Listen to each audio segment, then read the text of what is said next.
We all know lifesavers provide a critical service to our communities.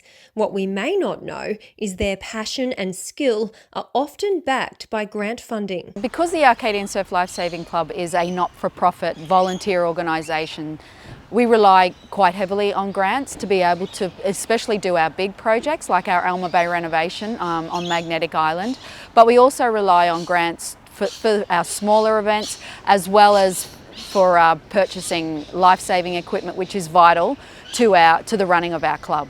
Now, hundreds of grants worth around $70 billion are literally at their fingertips, with Regional Development Australia, Townsville and North-west Queensland launching its new Grant Finder web portal. It's the first time this portal and this service has been available for people in rural and remote Queensland, which is really important. We know that they just don't have the staff, and the community groups don't have the volunteers to be spending hours and hours trawling over federal and state government sites, corporation sites, looking for community grants, looking for grants in general. This is a one-stop shop, collates it all together and makes it really easy for them to find the grant. What they can also do is register and select the grants that interest them. So they're only getting notifications of grants that actually relate to them in their area.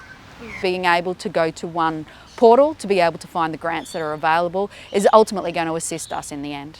RDA's Grant Finder is accessible via mobile and PC and being provided completely free to all local councils, businesses, community organisations and not-for-profits across 15 local government areas, from Palm Island, Townsville and North Queensland, across the North-west Queensland Corridor to Mount Isa, up to the Gulf of Carpentaria and down to Boulia.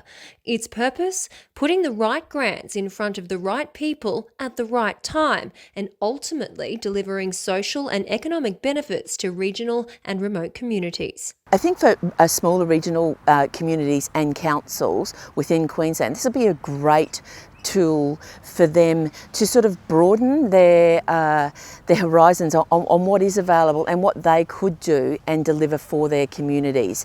Grant Finder enables users to filter funding opportunities, prioritise favourite grants, easily stay up to date with opening and closing dates, as well as track their applications, which RDA is confident will lead to greater application and success rates. In Grant Finder, people will click on the grant that interests them and there's a one-page summary. In that one-page summary, it'll tell them about the grant, the value, when the closing date of the grant is, and also how difficult it is to apply. So in some instances, it'll be DIY. Other instances, the organisation or the council might need a little bit of assistance, and that's where they go to those specific specialised grant writers who can help them apply for that grant. If we can boost our grant funding, then the community is the winner in the end. Then we can do our job properly. And for us, it's protecting our bathing community. So that's our number one job as a surf club. With that then, you've got your juniors, you've then got your competitions, but it makes the club more well-rounded. So ultimately, I think that the community is the big winner because our clubs can then operate properly and for the community. Register for Grant Finder at rdanwq.org.au or email info@rdanwq.org.au for more information and support.